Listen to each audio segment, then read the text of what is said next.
Seems like everywhere I live, I always get strange neighbors. Even when I was a kid, there was this guy that lived next door to us. Old man Jake, we called him. Just about every night after dark, we'd see him out in his yard digging. Now, he never really planted anything. At least nothing ever grew. He would just dig holes, look inside, and then fill them back in again. We never did figure out why. Or even if his name was really Jake, for that matter. No one was ever brave enough to actually go up and talk to him. Let's see, then there was Seth, who was kind of creepy, and Tim, who was just plain weird, and Isaac. Isaac was both creepy and weird. But when I moved here, I thought I'd put that whole past behind me. It was a nice neighborhood, seemed really friendly. It was close to shopping, not far from the beach, nice big yards, everything you could ask for, really. Well, when I first came to look at the place, I noticed that, the guy next door, he had these huge stacks of lumber and tools laid out. Looked like he was undertaking a pretty major renovation project of some kind, but renovations I can deal with, so I didn't pay too much attention to it. Did I mention the yard sizes? Wow, huge. I thought it was just a figure of speech when the previous owner casually mentioned to me that the yards around here were big enough to build an ark in. Yeah, we had a good laugh over that one. Wasn't until a few months after I moved in and the renovation project next door started to take shape. I glanced out the window one morning and those words came back to me with a stark realization. Guy's building an ark. Like, for real, an actual ark.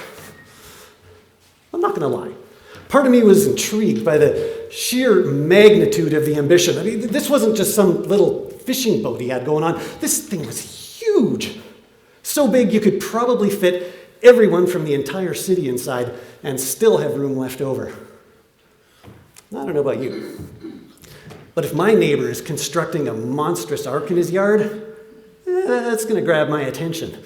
What could he possibly want with a boat that big? So I figured I'd just walk over to the fence and see if I could find out what was going on. It took a few minutes to grab Noah's attention. Well, he was pretty busy out there with his 3 boys hammering and nailing and spreading buckets of pitch over the wood. But when I finally caught his eye, Noah smiled and came walking over. Now, I didn't want to just jump right into the obvious question, so I played it cool. I started off with a little bit of small talk. "Beautiful day," I said. Noah looked right at me and replied, "Rain's a-comin'." Okay, that was a little bit awkward, but sure, all right. Okay. So I just decided to go for the direct approach, the elephant in the room, or the ark in the yard, as it were.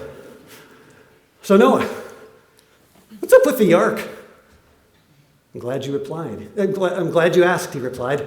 And then he launched into this huge speech about the evils in the world, divine wrath, holy judgment, a global flood, and that God was going to wipe everything off the face of the earth. He claimed that the ark was the only place of rescue. I couldn't believe what I was hearing. Well, I've come across a lot of crazy people in my time, but this took the cake. Divine wrath? Holy judgment? God wiping all of us off the face of the earth? Salvation by a big boat. Yeah, there's no way I could accept any of that. The God that I believe in is a God of love and forgiveness. We're all his children, and he would never do anything like that. And besides, this is me Noah was talking to. I'm not wicked or evil. I'm a great guy. People love me. I pay my taxes. Never killed anybody. I'm not perfect, but nobody is. Not even Noah. Who's he to think he's better than everybody else?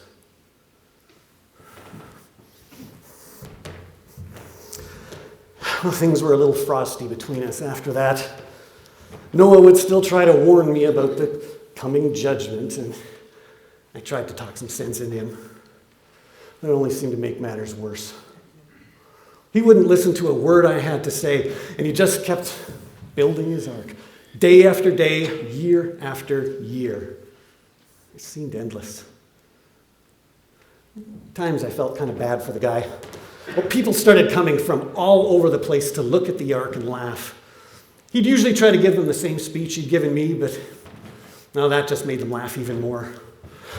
I couldn't get over his unfaltering resolve. He never indulged their laughter or mockery, never argued with them, never defended himself, not once. He would talk if people would listen, and he would work when they wouldn't. There was a time when he almost had me convinced. I guess living next door to somebody for as long as I had will do that. Somehow I just couldn't. He was the only one around who believed this. And how can one man and his family be right and everybody else on the planet be wrong? It made no sense. So Noah kept building, and I kept watching him from afar. The truth be told, I laughed at Noah quite a bit myself. I just kept thinking about the wasted effort.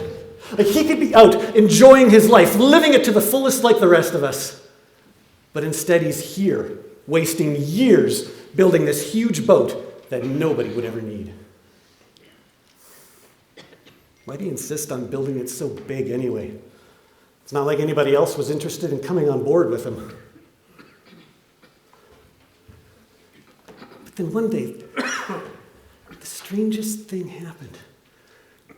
Suddenly, there were these animals everywhere. In pairs, they came streaming as if from every corner of the earth. And then, just as if they'd been trained, they all calmly made their way into the ark. But equally strange was when Noah and his family went in, the door just seemed to close all by itself behind them. And then there was this ominous silence.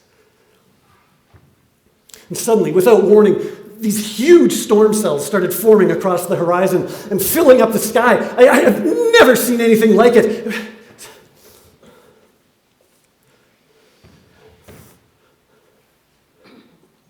Was this the rain that Noah had talked about? Could Noah have been right this entire time? No, there is no way. It's impossible. But as the rain started to fall, I realized I had made a terrible mistake. But there's still time.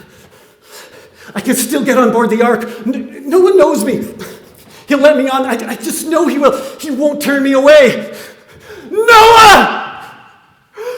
Noah!